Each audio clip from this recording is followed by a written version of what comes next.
Hey guys, Ryan here, and today we're going to be discussing vision casting. We're going to be talking about the steel housing, and we're also going to be discussing the Opportunity Zone Fund with Jeremy Sisson of Evan James and Associates. So we're super excited to have him here today, and without further ado, we'll go ahead and get started.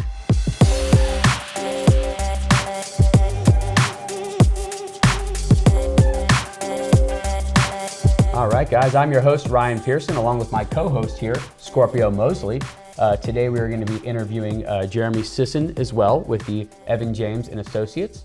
Before we get started, would you like to, Scorpio, tell us a little bit about your week? You got anything going on? Anything with the Scorpio Lamont? Absolutely. Pleasure being here with you guys again. Always fun to do these shows, so I'm excited about today's show.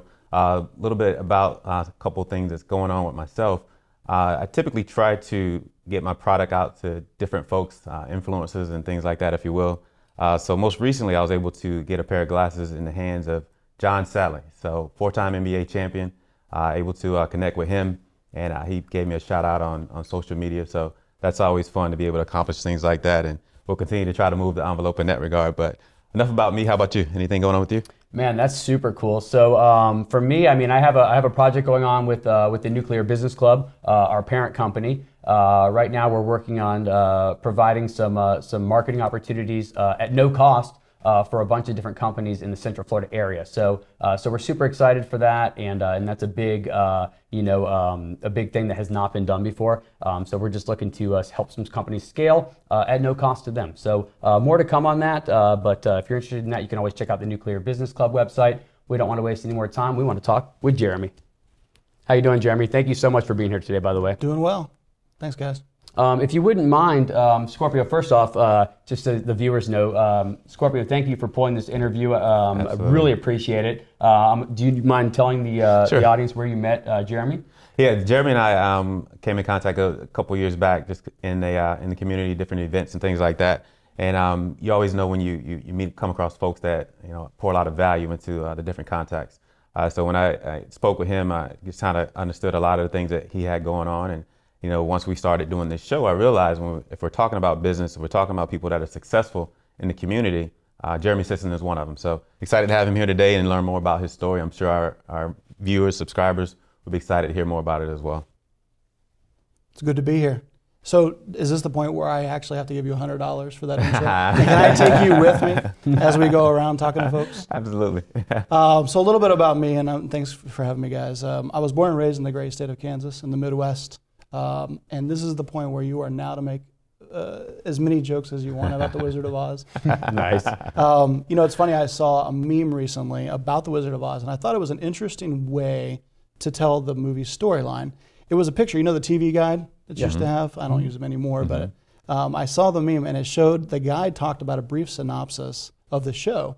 And this one, it said, Wizard of Oz, 8 to 10 p.m., TCM, Turner Classic Movies. It said, transported to a surreal landscape, a young girl kills the first person she meets and then teams up with 3 strangers to kill again. Isn't that crazy? Wow. So I was like, if I'd never seen the movie before, I would have thought, you know what? I'm not a big fan of horror movies, but what the heck? Let's give this a shot.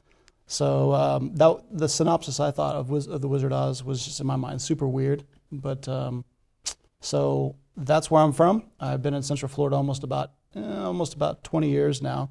Started off in the mortgage and real estate industry, was a top loan officer, moved into management. At the time, there was a branch in South Florida.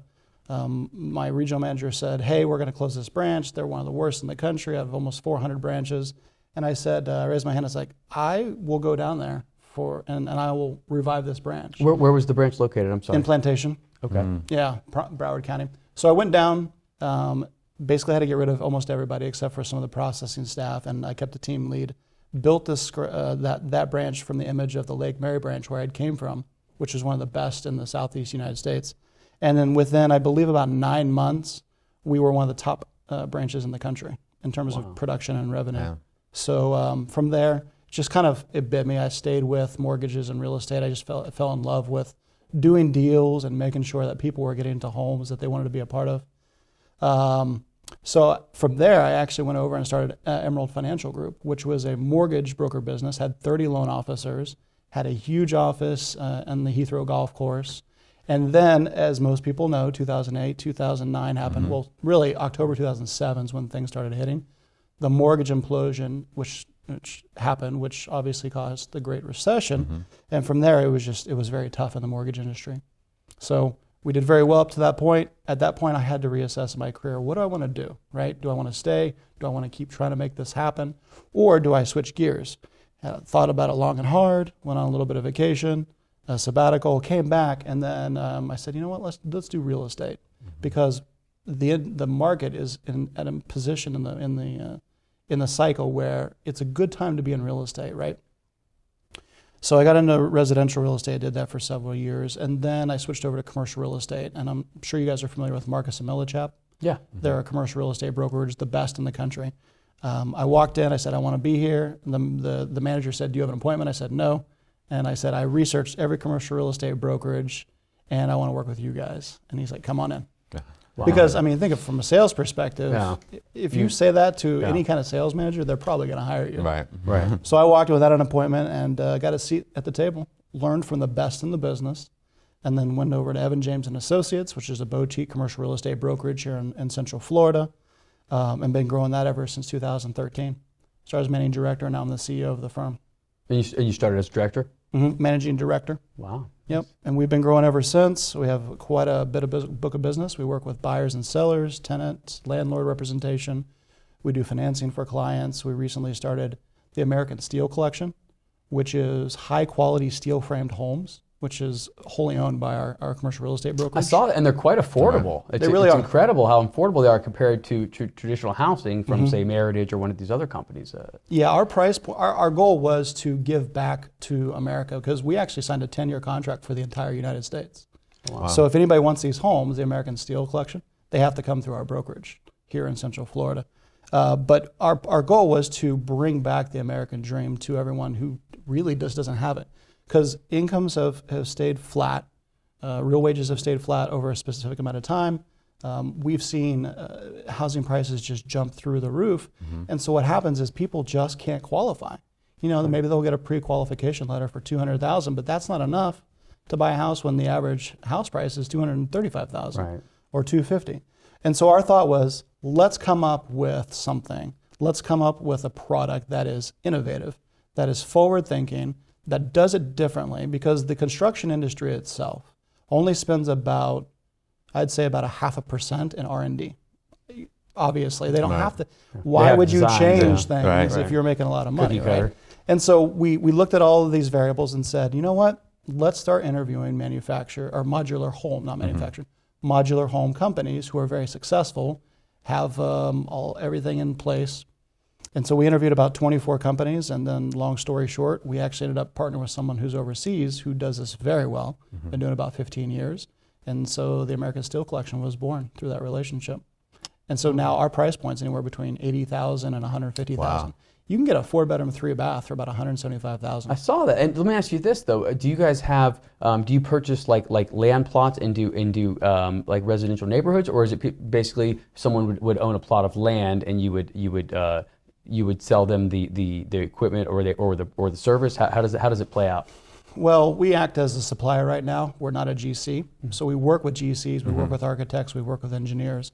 If someone who is a homeowner wants to buy one, they just need to find a lot. They work with a residential agent, and then they partner with us and the GC to get it built. So in essence, we do everything all the way up to delivering the 40-foot trailer to the home, to the site, and then the GC builds, and it takes about 3 weeks to finish. 3 weeks from start to finish? Well, once an order is placed, the whole process is about 4 months because you got to manufacture the steel to spec. But once it hits, people are surprised. It only takes about 3 weeks to put these panelized systems together. What are some of the major differences from historical types of family units as opposed to some of those units? I mean, separate from the pricing? Right, absolutely. Starting there. Ours come fully built out inside. So you've got solar on the roof, 3 kilowatts of solar come with all our units. They have the laminate flooring. You don't need an inspection on these properties for 100 years. In Florida, it's very humid, as people know. And anywhere in the Sun Belt, actually, throughout the United States. So you don't have to worry about wood destroying organism reports. There's no humidity to worry about. These are airtight, watertight homes. They're actually Category 4 proof, Miami-Dade rated. Really? Yeah. So they're literally like tiny fortresses. They're almost basically more practical than a traditional home. They really are. Right. And I say that not to say anything about the construction industry, because there's plenty of room to move. Right. Right. Modular housing only has about 3% of the marketplace in America. There's a lot of room to move. Right. So to answer your question, they're environmentally friendly. They are 90% recyclable. They're Category 4 hurricane proof.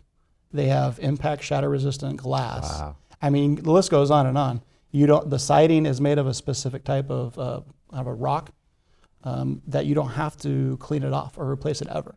So you know how people have to replace siding, houses start wearing down after 15, 25 years.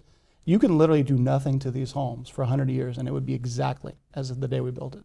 It's amazing. Wow. That's the thing. Yeah, that's definitely. So needless to say, we're very busy with developers, county governments, city governments. Everybody wants us, and we're working with developers in the Hamptons, people who own apartment complexes in Tennessee. California is very interested in this product. Wow. So we're very busy. They need it there, especially Austin, Texas. They're out of control. They need it. They really need a product like that. They're very innovative. So wow, that's fantastic. Really is cool. And so one of the other things that we're working on right now is what's called the Opportunity Zone Fund. Are you guys familiar with Opportunity Zones? Yeah, I've read about that on your website. Very a very promising project. Can you tell us a little more about it? Yeah, absolutely. So in 2017, the president signed unauthorized new legislation, or a bill actually, that made 8,700 zones throughout the United States opportunity zones. And what that means is these are quote unquote distressed areas throughout the United States where investors can actually take their profits, their capital gains, and reinvest into these opportunity zone funds.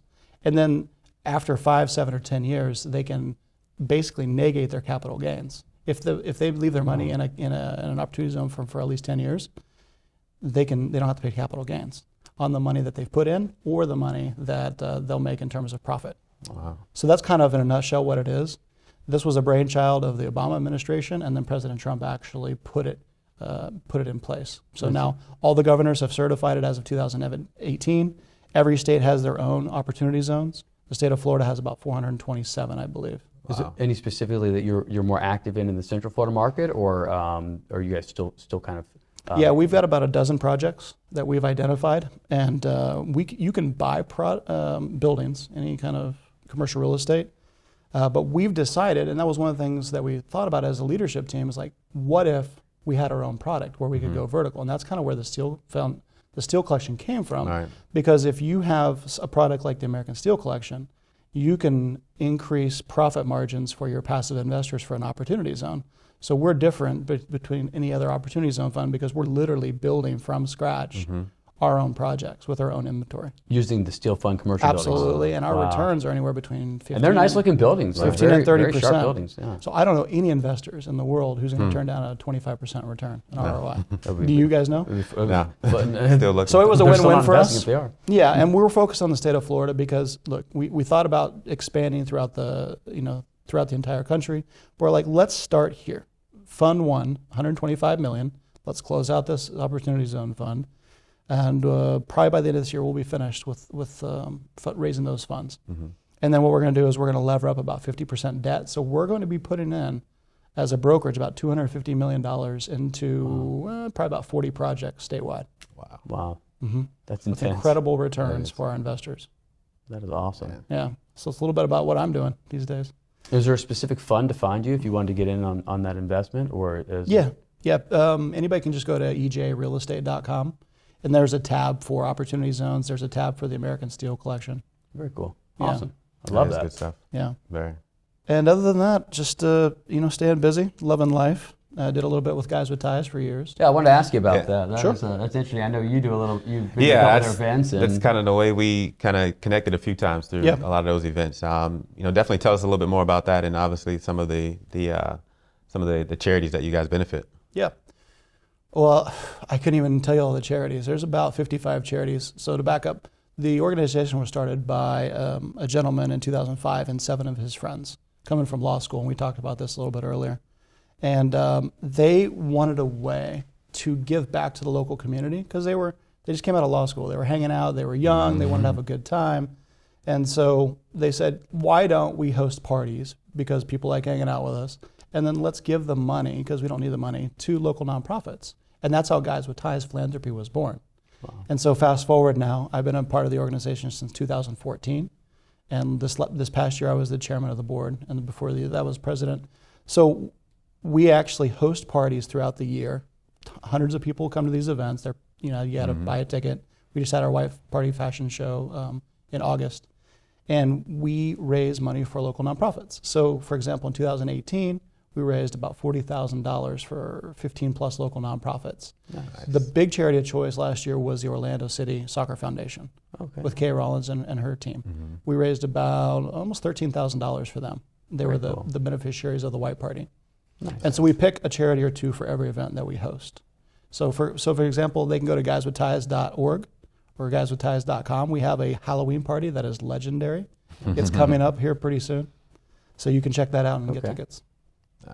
Nice, very cool. I may check that out. That actually sounds awesome. So I looked at the website and spent a kind of an excessive amount of time on there checking everything out because it's very interesting. Mm-hmm. And I just love it. I think the charity angle that you've done for the community at large is fascinating. I mean, it's really just amazing to see what you have accomplished, in your lifetime with these different ventures in addition to the charity projects. So very awesome. Yeah, I know that we'll get into some other some activities that you have planned for us, but I wanted to just kind of talk about, you and I were talking when we met a while back, and you're kind of talk a little bit about your history and in your family. You have some folks that have been leaders.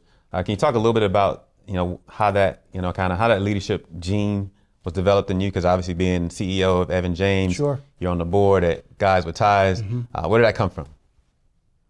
Are we talking like go way back to? All right. Go way back. I feel like you know this story, and that's where you're going with this. So in 2017, and you don't know this story, I did the My DNA, where you want to find out where your ancestry is from. So I did the thing, and it came back, and it turns out, I didn't know this, that my family came here in 1607, 1630. Oh, wow. My grandfather, Robert Sisson, came into America, into Jamestown, about 17 years after it was founded. So I'm actually a 14th generation American. On my father's side. And we dug a little bit deeper, and we found out that, have you heard about, what's this guy's name? George Washington? Yeah. Have you heard about him? For a few things. So it turns out we're related to him as well. He's a cousin of ours. Oh, wow. Because our family married into the Lieutenant Colonel Nathaniel Pope. So if you do any research, he and his family kind of started America in the upper northern neck of Virginia before the Washingtons were even a thing. And so he met John Washington, which is the great-grandfather of George Washington. John ended up marrying Anne Pope, which was an aunt of mine because the Sissons married into the Popes as well. So Nathaniel Pope III is actually a blood cousin of mine by marriage and by blood. That's awesome. Yeah, and so she married into the Washington family. They all knew each other, the Sissons, the Popes, and the Washingtons. And then 3 generations later, George Washington was born. Wow. So we're talking like 4 or 5 generations before he even came around. So that's, I don't know how much that plays into what I do these days, but I have a feeling it does, because civic leadership, and just whether it's in the corporate and the boardroom or just a philanthropy perspective, has always been important to my family. My dad served in various capacities. He was an Eagle Scout. My grandfather was a fire chief. My great-grandfather, Dr. Sisson, in 1863 of the Civil War, he actually registered and signed up to be with an Ohio regiment for the Union, to be a doctor. And we know that they didn't have the kind of medicine and the practices that we do these days. Right. So I can imagine what he saw as a doctor during the Civil War. So it's kind of been ingrained, to answer your question, in my family for a long time. And it's almost, for me, I don't have a choice. Whether I wanted to or not, it's a legacy of my family that I'm proud to serve and be a part of that. That's awesome. That's really almost cool. 400 years. Yeah. That's pretty cool to tie it together. I'd like to do that sometime. I never have, but I don't think mine probably is exciting. But that's pretty cool. That's really, it's really a cool tie and a great story to tell, if nothing else. Let me ask you this. So just a question, since obviously we're a show about business, everybody wants to know. Obviously you're successful. I mean, it's in everything you do, and from just reading your bio and seeing the different projects you're involved in. Is there a point when you realized in life, maybe with a certain job or a certain promotion or a certain new title, when did you realize, man, like I've actually kind of made it. I've actually, have lived part of my dream or part of my goal, or gotten to a point where I can actually sit back and give myself credit. Because it's typically hard for entrepreneurs to have that moment. Yeah, for me that came when I started Emerald Financial Group, which was the mortgage company in Heathrow here in town. There was a guy that came in, he was an account exec, and he came in and asked for the owner. And the office was nice. We had 5,000 square feet on the golf course. It was gorgeous. And I walked out, and at the point I was probably in my mid-20s, 27 I think, and he goes, no, I asked for the owner of the company. I was like, you were looking at him. I am the guy that started this whole thing. Because he looked back there, he saw 30, 40 people working, there's staff, Probably a lot older than you are. Yeah, I was way young, so Right. I didn't fit the mold. And I think for me, that was one of the moments where I was like, you know what, I kind of made it in terms of the American dream. That's so powerful, wow. And that was obviously before the fall, for the implosion when we were doing really well, which is a whole other story. We don't have time for that, but you learn a lot through downtime too. Yeah. Right. Oh yeah, those are the most valuable. learn a lot. The hardest lessons, but sometimes humbling lessons, unfortunately, the hard way. But Yeah. Well, cool. I hear you have some kind of game for us. I do. So if you want to jump into that, I'd love to. Bree's So not we here could, today, but- yeah, Bree, you're missing out now. You're So missing Bree, out. we wish you were here because you could join in on this with us. But I hear you're good at trivia, Bree, but so you're not going to be able to be a part of this. But before we started, I had the idea. What if we, as we were talking about vision casting and what that looks like for folks, what if we had a friendly little contest? It could be you two versus each other, and whichever of you has the most points at the end of the conversation, by the time this is done, you'll get bragging rights. We can maybe call it the Battle of the Broadcasters. Is that fair? I think that's a great idea. But if you would do one thing for our audience Sure. first, just in case there's anyone out there that maybe doesn't know exactly what vision casting is, could you just give a brief, Cliff Notes version, so to speak, of what exactly you mean by vision casting, so that everyone out there is crystal clear for the audience? Yeah, so vision casting is the ability to consistently cast a vision. And it comes down to the ability to concisely and clearly articulate a vision. Typically, it comes from those who are at the top, whether it's a CEO or leadership of teams or whatever it happens to be. President Kennedy, when he said we're going to the moon at the end of the 60s, that was vision casting, for an example. And so that kind of in a nutshell what vision casting is. So let's quick story real fast, and this will kind of help and to explain what it is. Have you guys heard the story of the three bricklayers? Try. I know you have. It sounds vaguely familiar, but I'm thinking Three Little Bears. I think. All right, so no, it's not the three little bears. It's close. So a guy walks by, and these three guys were doing the same job. And he goes, well, what are you guys doing? And the first guy says, I'm laying bricks. And the second guy says, well, I'm putting up a wall. And the third guy responded, I'm constructing a grand cathedral. Right? Yeah. And so all three were engaged in the same type of work, but only one of them had the vision of what they were really doing, right? So that kind of illustrates the point. And that's where vision and vision casting comes into play. Leadership, like I said, creates that, and then the team embraces the vision of what is required to them to kind of execute on that.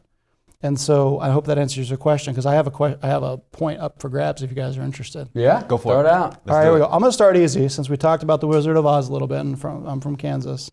The first question is, in keeping with the spirit, is what is the name of Dorothy's dog in the Wizard of Oz? Toto. Oh, he was so fast. Do we have to bring in something? No. Okay, I mean, you got to give it to him. competitive. You got to give it to him. All right, so he's up 1-0. I'm going to give you a bonus point. What was the dog's name before it was permanently changed to Toto after the movie's success? He had a different name. Ooh. Do we get an ABC? No. That would. Cause I don't know. I don't I'm think going to give Scorpio you knows. multiple choice later Okay. as we're talking. Okay. I have some multiple choice in here. This one's not. That's gonna have to be a pass. It starts with T. How about that? Okay.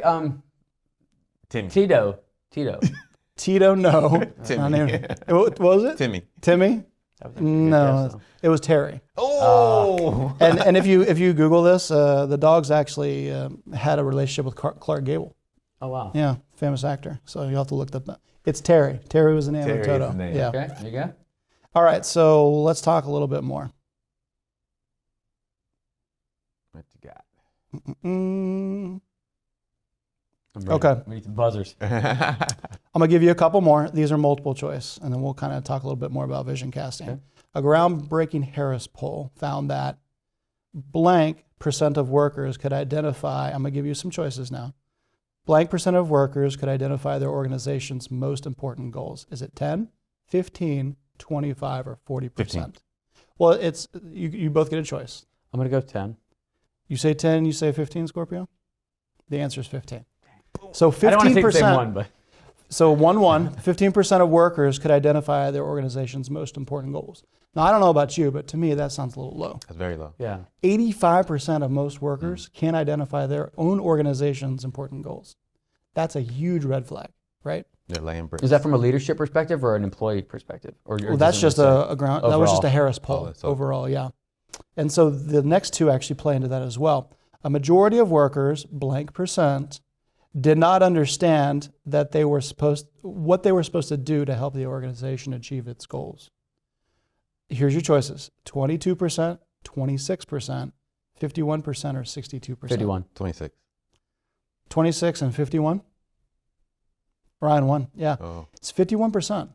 So I would have thought 26 myself, but a majority. That's really low, guys. 51% did not understand what they were supposed to do to help their organization, not just any organization, achieve its goals. So it kind of speaks to that 15% as well. And the last one is less than half. And what's the score, by the way? 2-1. 2-1. Are you winning? Needs up. Oh, yeah. Look at him being modest. Yeah, I know. So less than half of available work time, blank, was spent on an organization's most important goals. 20, 30, 40, or 50%. I'm going to say 20. Let's say 30. No. Survey says? No. Wrong. It's 50%. So less than half of available work time, 50%, was spent on an organization's most important goals, which still I mean, that speaks to, can you imagine if everyone had real vision casting? And there are some other pieces I'm going to talk about in a little bit about how to get to that. Mm-hmm.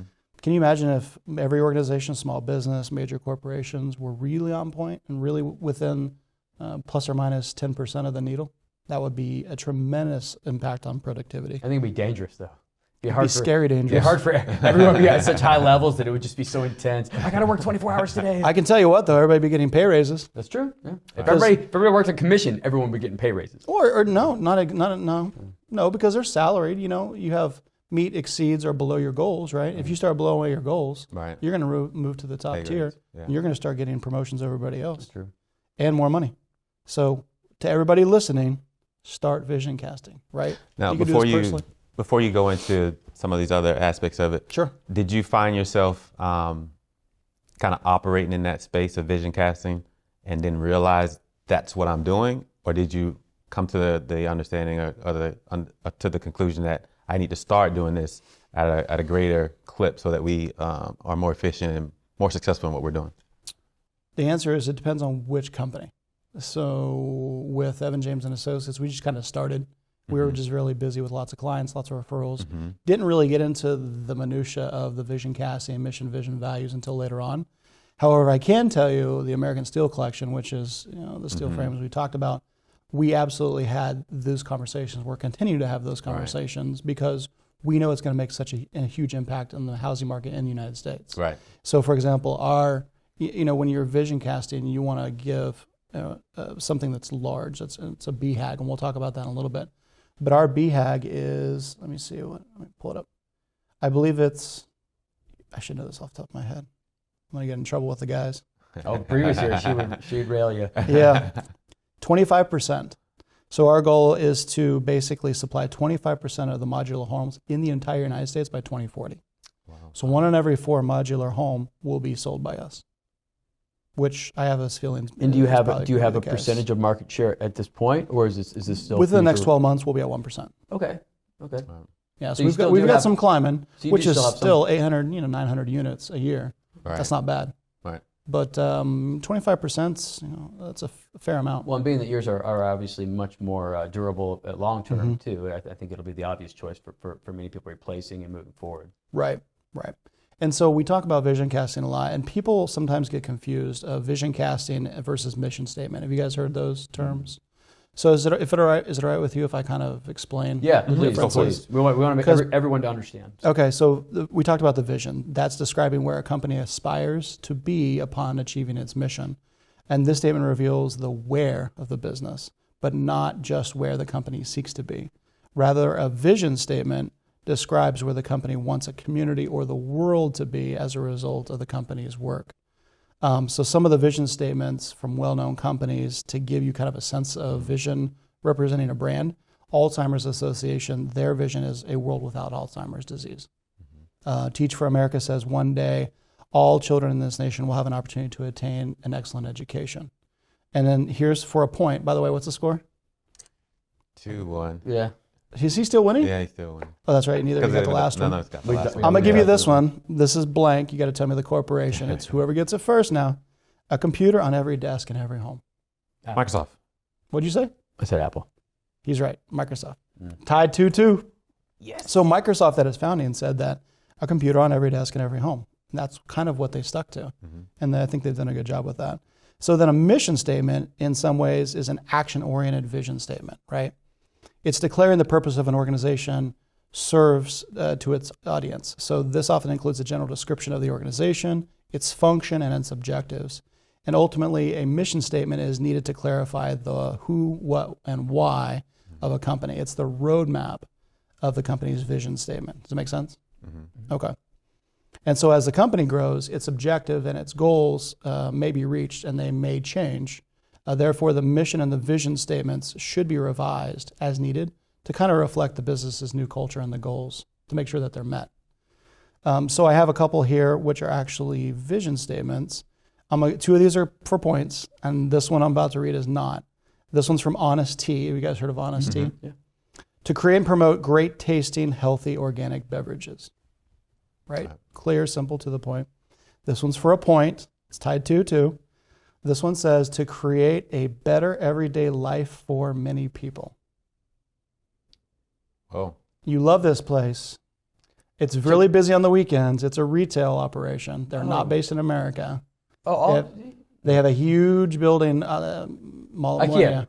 Yes. IKEA. So IKEA says to create a better everyday life for many people. That is their vision, their mission statement. I'm sorry. And then Prezi says to reinvent how people share knowledge, tell stories, and inspire their audiences to act. And then Tesla says to accelerate the world's transition to sustainable energy. And then this one should be super easy. I'm going to give this one away for a point. It's tied 2-2. No, you're ahead? 3-2. 3-2. Yeah, 3-2. Okay. For a point, spread ideas. It's a creative company? Great idea. You guys should know this. I'm guessing You're on YouTube. Google? You're on Netflix. I don't know. What is it on? It's 3 letters. We talked about it earlier. He has a show. NBC? Starts with T. They're talks. TED Talks. There we go. TED Talks. Oh. TED Talks. Spread ideas. Okay. It's literally that simple, right? So you don't have to make this harder than it is, right? Focus on your core as a business owner. Figure out what that is, and then rally the troops around you. And so some of the things that people have asked me is like, well, what is visionary? And so what is it and what isn't it? And if it's all right, I'm going to read a couple things of what it is. Of course. A vision is worth exchanging your time and your life for, okay? A picture of change that will genuinely benefit those involved, which is important. A simple vision that is genuinely embraced by you and your team. In other words, ownership. So your team has to buy into what you're trying to say. You can't just come out and say, I have this new company now, everyone get behind me. That's not how it works. You got to believe in the mission. Right, and we'll talk about that in a little bit too. Ideas that develop and empower people is really important. Statements or ideas that feel right, and it's firmly grounded in touch with reality. It involves both the head and the heart. So it can't be just a business decision. You have to have some heart behind it. And actually, I think, and I know this is true, some of the companies that have been most effective with their mission and their visions, like Apple, for example, they start with the why, and they work their way out from there, right? They really have just a legion of fans with their branding. So a contributor for Inc. magazine recently wrote that a clear vision answers four fundamental questions being asked by your team. You want to, for points, you guys want to guess any of these?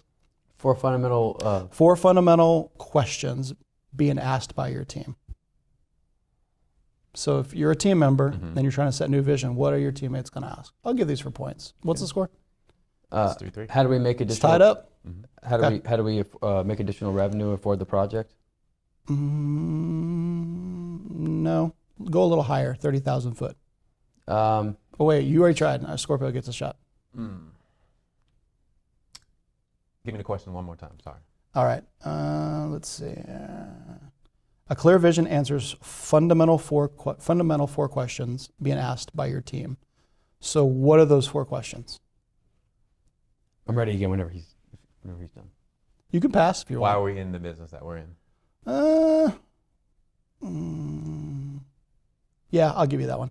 Why are we? What are we trying to achieve? The goals. Yeah, that'll be a fair point. And one more. What are we trying? What? When? What? Where? Why? Like those?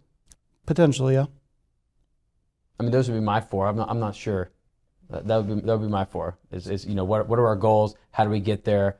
How is it scalable? And how do we finance this venture? I think we should probably give him a point for that. Yeah. It's close, but it's not on the money. The 4 are, so it's tied 4-4. The 4 are, what are we trying to achieve, right? What are our goals as an organization? Number 2 is, how are we going to achieve it? What are our plans? Number 3 is, how I can contribute. What is my role in the organization? How can I help get to this vision?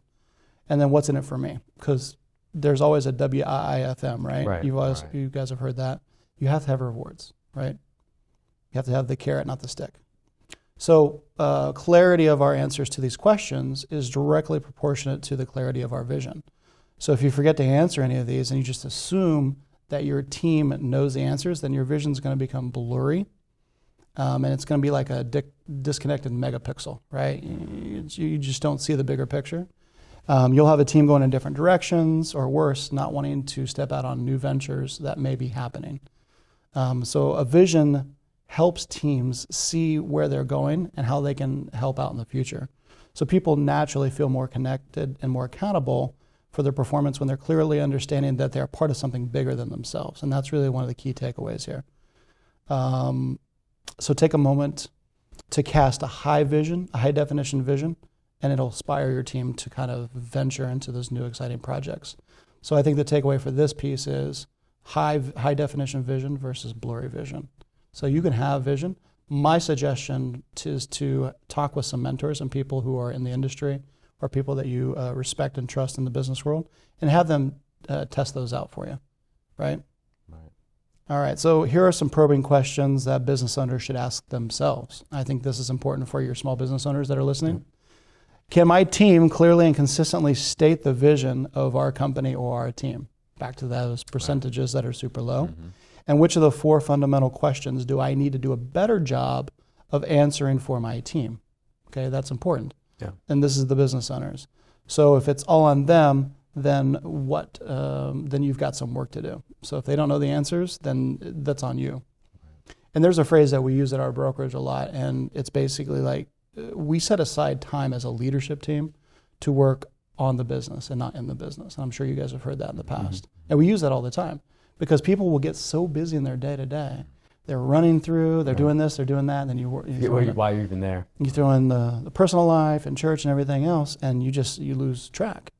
And so this is an easy way to put it on paper, put it on pencil, black and white, and say, these are my goals, and this is what I'm going for, right? And keep it fine-tuned and high definition. That's awesome. All right. It's great stuff.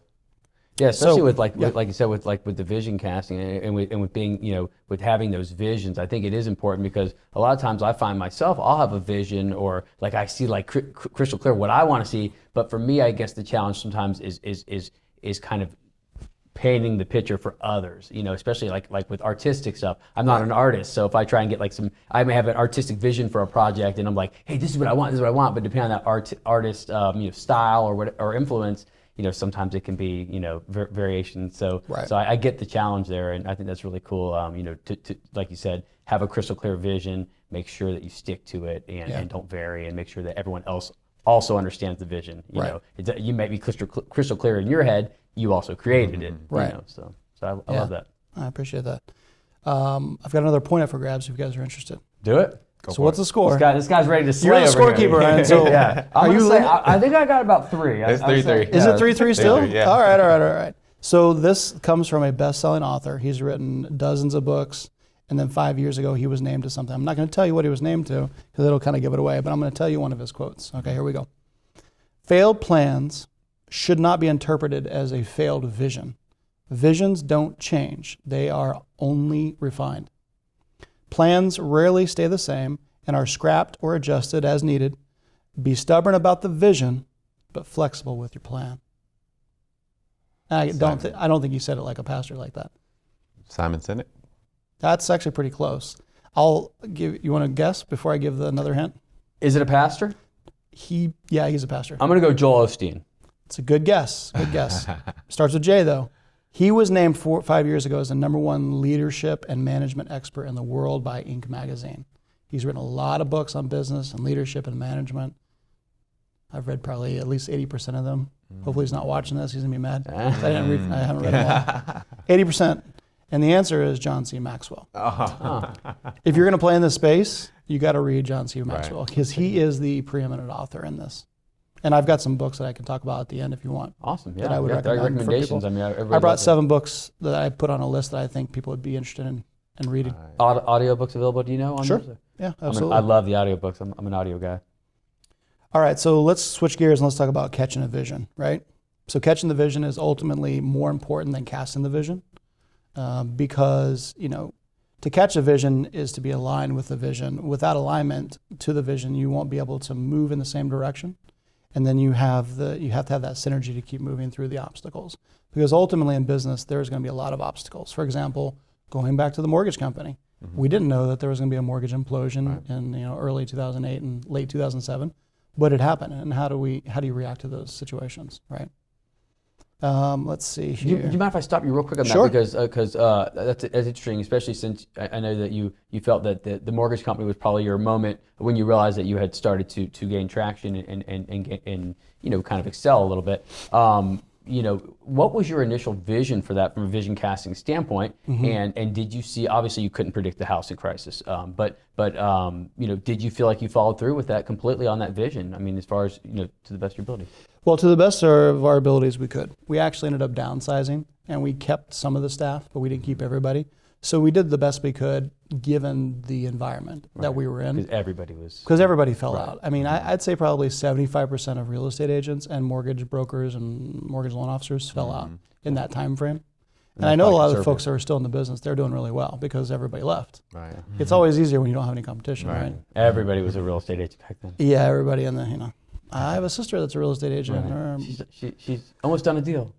Yeah, so for me, it was, I think that was probably the time. Yeah, for sure. Awesome. I don't know if that answers your question or not. No, definitely. Yeah, I just want to make sure that you were able to meet that vision. Yep. So real quick, we've talked about vision a little bit, and obviously we talked about alignment, getting your team on board. That's important. And so people are saying, all right, I'm listening. You still got me on this podcast. I'm still watching the show. Now what? So, you need a way to move folks forward into utilizing these dreams, right, that you've laid out. And you need a way to go about goals. So this is for a point, before I kind of explain it. What does SMART stand for in SMART goals?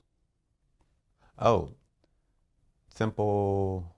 Oh man, I know this. Systems, metrics. No. Is it? No, I'm going to go through it in a minute, but I'm going to give you guys a chance for a point. I'm drawing the blank. Yeah, I was thinking SMART systems, goals, metrics, automation. I'm way simple, off. Measurable, attainable. Keep going. What's the R? R is reasonable. I don't know.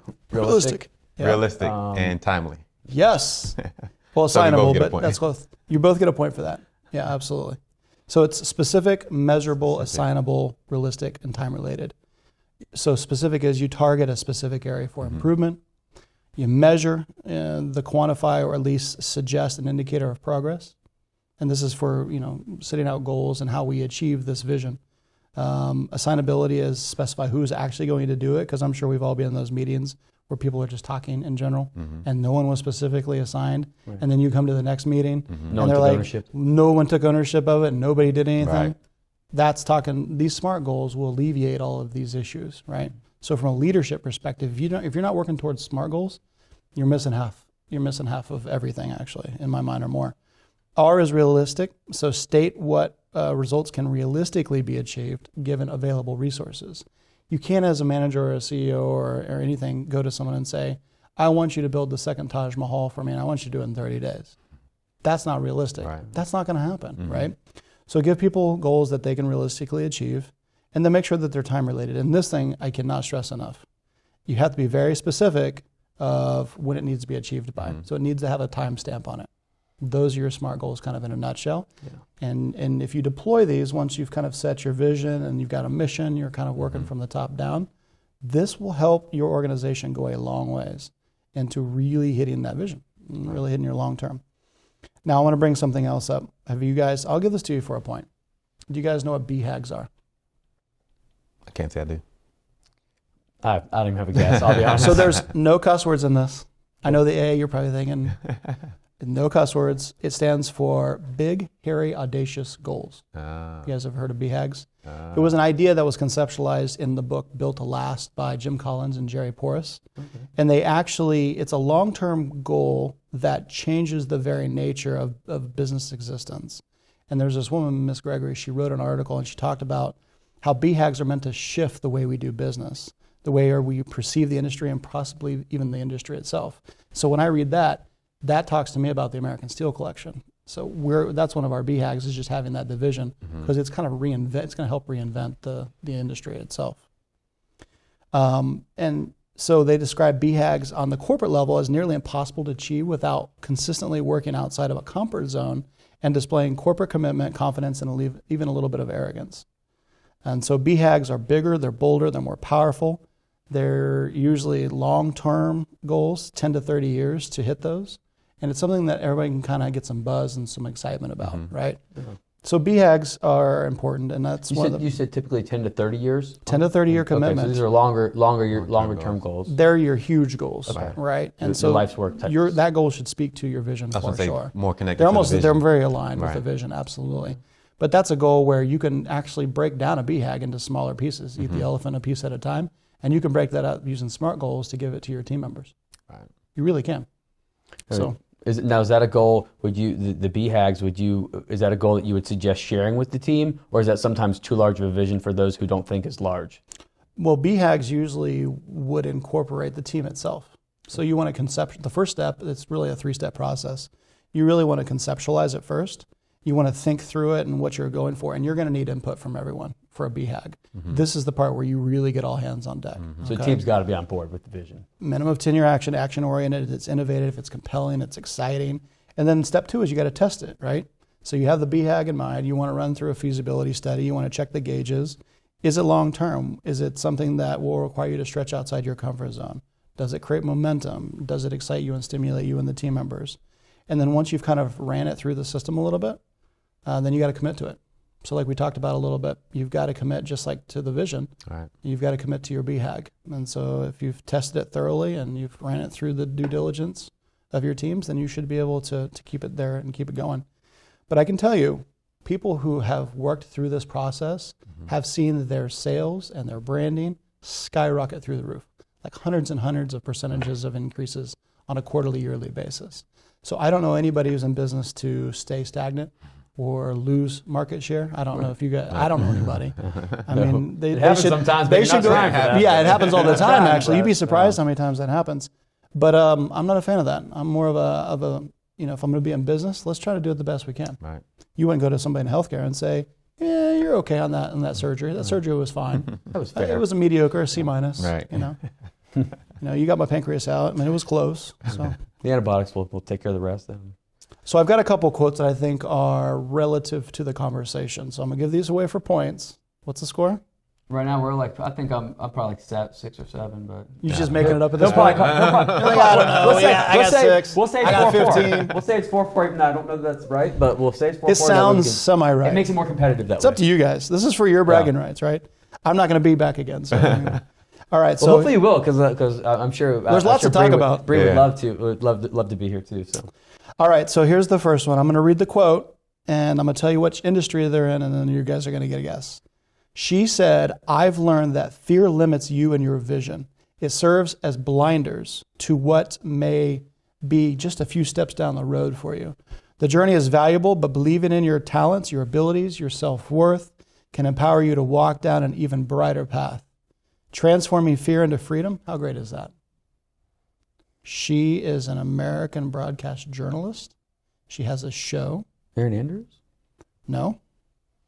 Oh, Megyn Kelly? No. Oprah? No. I'm just throwing No, them I out. mean, that's a I'm good just guess. throwing That's like them out minus in points all right there. fairness. That's Yeah. negative Oprah is points. always saying inspirational Yeah, things. So I figured that was a would be fair. yeah. Ellen, maybe? Oprah, we love you. Okay.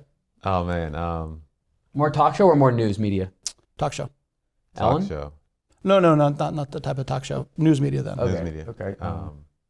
He has to get a guess. Oh man, who's Barbara left? Walters. No, not Barbara Walters. Man, who's let's say short hair. I can't even think of the name. I can't think of it. Soledad O'Brien. Oh. Matter of fact, Soledad O'Brien. No points are awarded. We will move on, gentlemen. Here's the next one. This is from a former CEO of a company. We all know this company. Leadership is having a compelling vision, a comprehensive plan, relentless implementation, and talented people working together. That's what he said. Is it a young CEO? He's a retired CEO. He's not, I wouldn't say he's young. Say he's probably in his, I'm not even going to guess, 50s, Apparel? 60s. Huh? Apparel? Automotive industry, actually. Leadership is having a compelling vision, a comprehensive plan, relentless implementation. Tesla? Musk? Elon Musk? No, he's this not guy's retired. Oh. Former CEO of a major motor company. Lee Iacocca. That's a good guess. You get one, and then I'm going to tell you. God, I'm trying to think Detroit. So we're probably going to be running out of time at this point. Yeah, you got me. Alan Mulally. He was the former CEO of Ford Motor Company, and he's known for the tagline, "Go Further" or "One Ford." And I'm sure you guys have heard those names. All right, so one more. Vision. All right, so this person is a professional sports player, and he's retired. Okay? Vision gets the dream started. Dreaming employs your God-given imagination to reinforce the vision. Both are part of something I believe is absolutely necessary to build a life of a champion, a winner, a person of high character who is consistently at the top of whatever game he or she is in. In sports, owner, coach, We'll say the NFL. GM, NFL. NFC. Don Shula. No. No, It's a player. that's AFC. We'll think America's favorite team. Oh, from Dallas. Yep. Dallas Cowboys. He's retired. You got me. I'm not a schooled in sports trivia. I'm a nerd. So would Bree get this if she was here? I don't know. She loves sports. Who's the greatest running back of all time? From Emmitt the Smith. There we go. All right. All right, so the answer is Emmitt Smith, and you're in lead 5-4, is that correct? Yes. Yeah, he's I'm killing winning. it now. 5-4. Killing it. I got him. And the last quote is, highly focused output equals highly earned rewards. Who said that? Highly focused output equals highly earned rewards. Give us an industry. I'm just going to tell you, it was me. Yeah. It's one of my quotes. Nice. Okay. The old So- philosopher. Yeah. Jeremy Sisson. All right, so some of the books, I'm going to kind of wrap up because I Yeah. know we're running out of Yeah. time, but here's some books that I think will be very helpful. I've really had... Now, are these helpful for real quick for the audience? Are these helpful for dreamers, doers, or entrepreneurs? Which level, or for anyone across the spectrum? I think some of these cut across, actually. Okay. Like the first one is The Purpose-Driven Life. What on earth am I here for? Yeah. By Dr. Rick Warren. That's a book that I've really subscribed to. You know, it really hit me. I'm Christian, so it really hit me close to home, and it's really driven what I've been doing. He's sold 34 million copies. Wow. It's been translated into 70 different languages. It's one of the best-selling nonfictions in history, actually. So if you haven't read The Purpose-Driven Life, I would highly recommend it. Very cool. It'll transform your journey separate from business, okay? The next one is by John C. Maxwell. The next two are The 24 Irrefutable Laws of Leadership. If you have not read that, I would highly recommend that book, okay? He's got the laws that are just laid out perfectly. The next one is by John C. Maxwell as well, which is The 5 Levels of Leadership. It's good for any aspiring CEO to read. If you get to level 5, you're guru status at that point. My team would probably say I'm a level 4, which I'm okay with because 5 is unheard of. Nice. That's like ridiculously good leadership. And you always got to be striving for more, right? Right. The next two come from Jim Collins and Jerry Porras, which we talked about, which is Good to Great, Why Some Companies Make the Leap and Others Don't. And then Built to Last, Successful Habits of a Visionary Company. Both of those are very well-written books. They were researched very, very strongly for a very long time. So I would recommend those for your listeners. And the last two are by somebody that's not in business per se, but I really enjoy reading his books because once you read him, it kind of brings into focus a little bit. He's more of a brand marketing. I'm sure Bree would know this guy pretty well. Malcolm Gladwell. Have you guys heard of Malcolm Gladwell? Yeah. So you guys have read The Tipping Point? I actually have. I have read The Tipping Point. Tipping Point is very strong, and then Blink was one of his follow-up books about 5 years later. So those 7 are probably some just books I would recommend. Right. And I've read hundreds of books, but those are 5 or 7 that I think would be real strong. Very cool. Well, there you have it, guys. Obviously, Jeremy, I trust his judgment on a book recommendation. He's been very successful with all of his ventures. And thank you, Jeremy, for being here today. Scorpio, thank you for pulling the interview, man. That's, definitely thank you for coming, joining us. Absolutely. A lot of great insight, a lot of great nuggets. I learned a lot today. I have, first 2 things. One, who won? I think Scorpio Are you going to go to Scorpio? I think Scorpio won. I can admit when I lost it. I think he beat me on that. Fair enough, man. Fair enough. So Scorpio won. That's number 1. Number 2, I want to finish real fast with a story that will hit home here for Central Florida. And I think it pulls together everything we talked about in terms of vision casting. An 8-year-old boy approached an old man in front of a wishing well, and he looked up into his eyes and asked, "I understand you're a very wise man, and I'd like to know the secret of life." And the old man looked down at the youngster and replied, "You know, I've thought a lot in my lifetime, and the secret can be summed up into 4 words. The first is think. Think about the values that you wish to live your life by. The second is belief. Believe in yourself based on the thinking that you've done about your values that you're going to live your life by. The third is dream. Dream about the things that you can be based on your belief in yourself and the values you're going to live by. And the last is dare. Dare to make your dreams become reality based on your belief in yourself and your values." And with that, Walter E. Disney said to the little boy, think, believe, dream, and dare. Mm-hmm. And so that visionary's company, we all know is the Walt Disney Company, obviously. It's been around 100 years. As of yesterday, it was valued about $130 billion. That's actually the first stock I've ever bought. Really? In the entire, it was Walt Disney World stock. 1 share from the ones you framed from oneshare.com or whatever. Yeah. First stock Aren't I ever you glad bought. you had like 1,000? Don't you wish you had 1,000 shares now? Yeah. Which was more than a novelty, yeah. They're big. He was a visionary. He really was. Walt Disney was, and that hits home for Central Florida, being here the home of Disney World. 200,000 employees. They've helped shape Central Florida into what it is today. And they've they put an unlimited amount of smiles on people's and children's faces all over the world for generations. So I would like to leave you guys with that in terms of one of the best visionary individuals I've ever even read of or heard of in Walt Disney. I would agree with that. I think as Central Floridians, we take it for granted, right. But because we do have that, in our backyard. But I think there's a reason it's a worldwide tourist destination. There's a reason why it pulls the popularity it does. So I agree with that. I think that's very powerful for the audience. Give them the dreamers out there, give them one piece of information. If you were thinking of a company or thinking of an idea or starting your vision, mm-hmm. What's that one piece of advice you can give them to see them from that point all the way to where you're at now, or to at least strive for that? What would you say if you could give them a 30-second little piece of information going back in the time machine and saying, do this? I don't think it would be something where it's a do this. I think it would be don't give up, okay? Because you're always going to have the cycles of any industry. You're always going to have, things are going to be reinvented. You're going to switch industries. So my thing to any of the dreamers that are listening is you can't give up on your dreams. You can't give up on moving forward. You got to have a little bit of moxie, right? You got to have a little bit of stickability to what you're trying to do.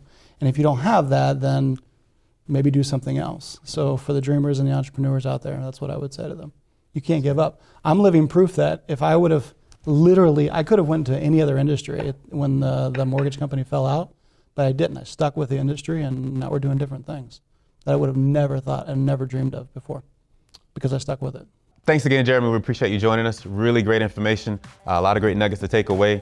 Join us again next week, guys, when our guests are going to be R.C. Williams and Juliana Orman of Liaison ID. Thank you, and we'll see you guys then.